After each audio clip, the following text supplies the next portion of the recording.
125 21591, mahasiswa farmasi Fakultas Sains dan Teknologi Universitas 19 November Kolaka. Adapun pokok pembahasannya yaitu definisi obat telmisartan, hipertensi, mekanisme terjadinya hipertensi, mekanisme kerja ARB. Nah, definisi obat telmisartan. Telmisartan adalah antagonis non-peptida yang ampuh dan tahan lama dari reseptor angiotensin 2 tipe 1 atau AT1 yang diidentifikasikan untuk pengobatan hipertensi esensial. Telmisartan adalah golongan angiotensin 2 reseptor blocker atau ARB yang digunakan sebagai pencegahan dan pengobatan hipertensi. Telmisartan termasuk obat kelas 2 dalam klasifikasi BCS, yaitu kelarutan rendah dan permeabilitas tinggi. Menurut penelitian, telah diidentifikasi bahwa telmisartan bekerja langsung terhadap reseptor A2 agonis. Hasil yang ditunjukkan yaitu membuat telmisartan lebih paten dan antagonis yang selektif terhadap subtipe AT1 reseptor. Telmisartan merupakan obat yang digunakan untuk mengobati tekanan darah tinggi atau hipertensi. Dengan tekanan darah, maka membantu untuk mencegah stroke, masalah ginjal, dan serangan jantung.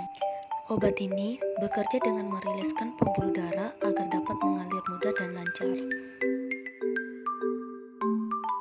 Selanjutnya, farmakologi.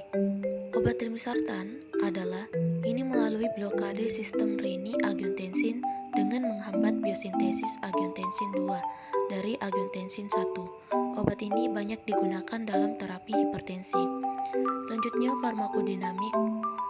Obat telmisartan adalah obat antagonis angiotensin 2 non-peptida yang aktif secara oral. Obat ini bekerja pada subtipe reseptor AT1 dan memiliki afinitas tertinggi pada reseptor tersebut dibandingkan obat golongan angiotensin reseptor blocker atau ARB lainnya. Afinitas telmisartan terhadap subtipe reseptor AT2 itu rendah. Poin kedua yaitu hipertensi. Hipertensi merupakan penyakit yang sampai sekarang banyak ditemukan di dunia. Bahkan sampai sekarang kasus hipertensi terus-menerus meningkat seiring berkembangnya zaman, yaitu dengan peningkatan perubahan pola hidup yang tidak sehat. Dahulu, hipertensi banyak ditemukan pada kasus-kasus usia lanjut, tetapi sekarang hipertensi sudah mulai banyak ditemukan pada usia muda. Ada dua penyebab hipertensi, yaitu hipertensi primer dan hipertensi sekunder. Hipertensi merupakan suatu keadaan meningkatnya tekanan darah sistolik lebih dari sama dengan 140 mmHg dan diastolik lebih dari sama dengan 90 mmHg setelah 2 kali pengukuran terpisah. Menurut American Society of Hypertension atau ASH, hipertensi adalah suatu sindrom atau kumpulan gejala kardiovaskular yang progresif sebagai akibat dari kondisi lain yang kompleks dan saling berhubungan. Dan WHO menyatakan hipertensi merupakan peningkatan tekanan sistolik lebih besar atau sama dengan 160 mmHg atau tekanan diastolik sama atau lebih 95 mmHg. Lalu, apa saja faktor risiko penyebab hipertensi? Yaitu 1. Usia, 2. Keturunan atau genetik, 3. Jenis kelamin, 4. Kebiasaan minum alkohol dan merokok, 5. Memakan makanan tidak sehat, 6. Kelebihan garam, 7. Kurangnya aktivitas atau obesitas, 8. Stres berulang. Selanjutnya, mekanisme penyakit hipertensi. Mekanisme terjadinya hipertensi adalah melalui terbentuknya angiotensin 2 dari angiotensin 1 oleh angiotensin converting enzyme atau ACE. ACE memegang peran fisiologis penting dalam mengatur tekanan darah.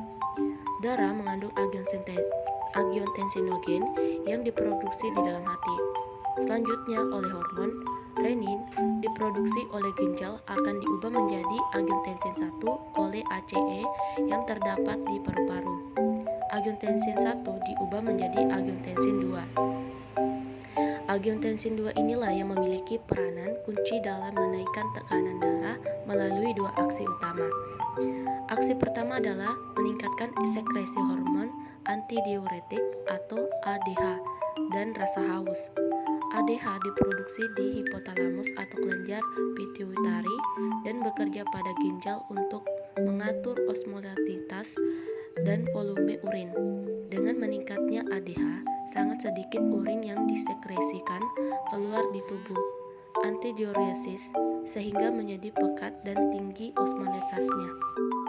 Untuk mengencarkannya, volume cairan ekstraseluler akan ditingkatkan dengan cara menarik cairan dari bagian intraseluler. Akibatnya, volume darah meningkat yang pada akhirnya akan meningkatkan tekanan darah. Aksi kedua adalah menstimulasi sekresi aldosteron dari korteks adrenal. Aldosteron merupakan hormon steroid yang memiliki peranan penting pada ginjal untuk mengatur volume cairan ekstraseluler. Aldosteron akan mengurangi ekskresi NaCl atau garam dengan cara mereabsorpsikan dari tubulus ginjal. Naiknya konsentrasi NaCl akan diencerkan kembali dengan cara meningkatkan volume cairan ekstraseluler yang pada gilirannya akan meningkatkan volume dan tekanan darah. Selanjutnya, mekanisme kerja obat ARB. Jadi secara normal tubuh kita akan mengalami tekanan darah rendah, maka ginjal akan mengeluarkan yang namanya renin. Nah, renin ini akan mengubah angiotensinogen menjadi angiotensin 1. Nah, angiotensin 1 ini akan diubah oleh S atau angiotensin converting enzim menjadi angiotensin 2. Nah, angiotensin 2 akan berikatan dengan reseptor ketika terjadi ikatan reseptor dengan angiotensin 2. Maka akan terjadi yang namanya pelepasan aldosteron, terjadi vasokonstriksi, aktivasi simpatik. Dengan demikian, ketika terjadinya ketiga hal ini, maka tekanan darah akan meningkat atau terjadinya hipertensi. Jadi golongan obat ARB ini kerjanya adalah menghambat terjadinya ikatan angiotensin 2 ini dengan reseptor. Jadi yang dihambat oleh ARB ini sehingga terbentuknya angiotensin 2 yang berikatan dengan reseptor, secara otomatis maka ketiga hal ini yaitu aldosteron, vasokonstriksi, dan aktivasi simpatik tidak akan terjadi dan tekanan darah tidak akan meningkat. Adapun contoh obat golongan ARB yaitu cendesartan, eprosartan, iribesartan, losartan, telmisartan, dan valsartan.